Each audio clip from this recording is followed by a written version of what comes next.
আজ আমি একটি কথা স্বীকার করতে চাই। আমি সত্যি ভেবেছিলাম আমি ফেসবুক পেজ খুলব, প্রোডাক্টের ছবি আপলোড করব, মানুষ অর্ডার করবে। আরেকটি জিনিসও ভেবেছিলাম আমার ফ্রেন্ডরা আমাকে সাপোর্ট করবে। কিন্তু বাস্তবতাটা ছিল অন্যরকম। যদি আপনারা বিজনেস শুরু করতে চান অথবা অলরেডি বিজনেস শুরু করে থাকেন, তাহলে আজকে ভিডিওটা কোনোভাবে স্কিপ করবেন না। কারণ আজকে আমি কোনো সাকসেস স্টোরি বলবো না, আমি বলবো আমার এমন কিছু ভুলের কথা যা আমি করেছি। আর ভিডিওর শেষে বলবো কোন একটি জিনিস আমাকে বিজনেস ছেড়ে দিতে দেয়নি।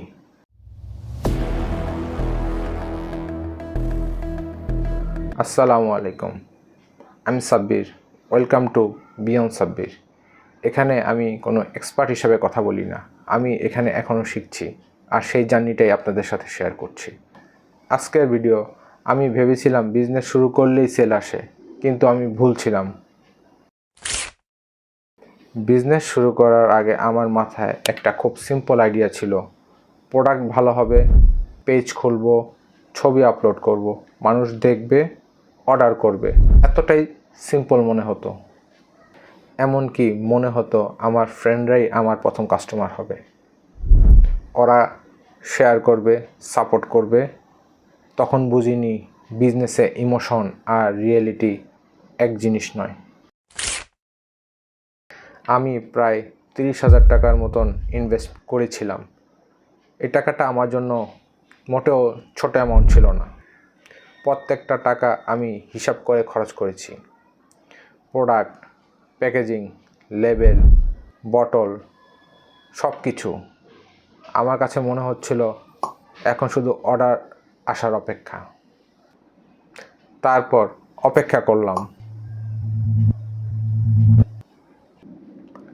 একদিন গেল, 2 দিন গেল, 1 সপ্তাহ গেল, তারপর 1 মাস।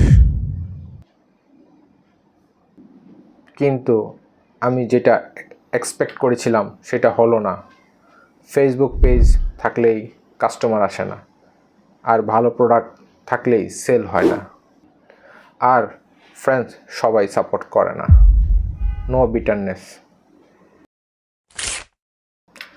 আজকে পিছনে ফিরে আমি তাকালে বুঝতে পারি প্রবলেম আমার প্রোডাক্টে ছিল না, প্রবলেম ছিলাম আমি নিজে।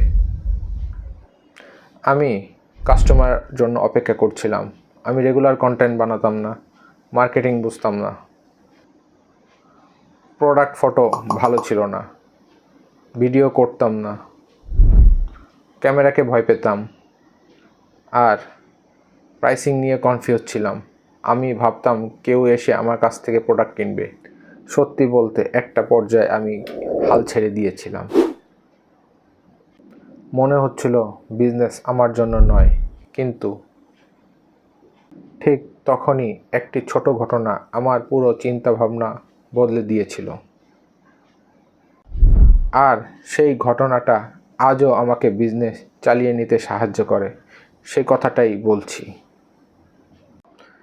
একটা সময় সত্যিই মনে হচ্ছিল বিজনেস আমার জন্য নয়।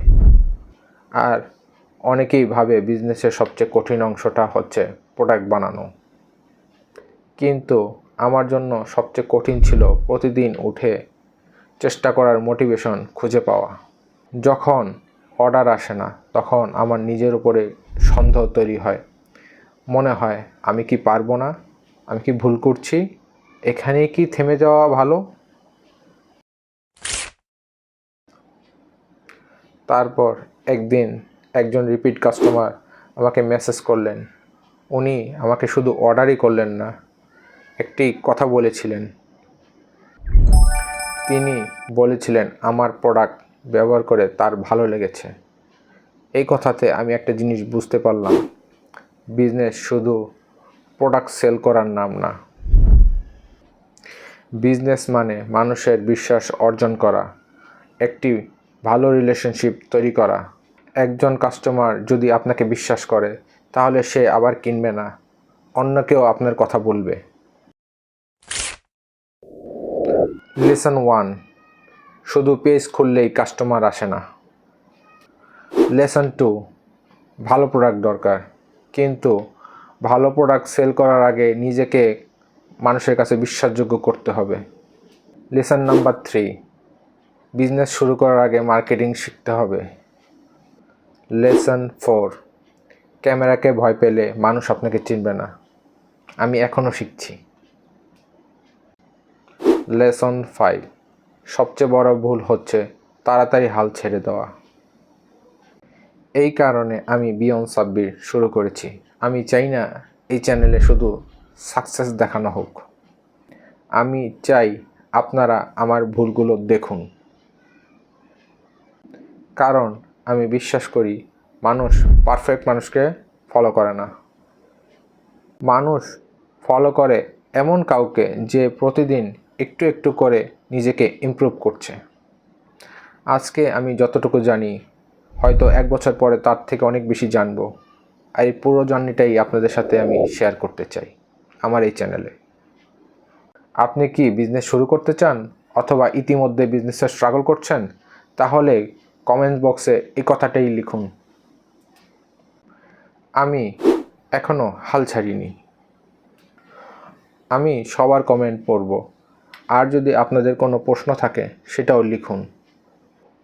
আর যদি কোনো ভালো প্রশ্ন আসে সেই প্রশ্নের উত্তর নিয়ে আমি আলাদা একটি Q&A ভিডিও বানাবো।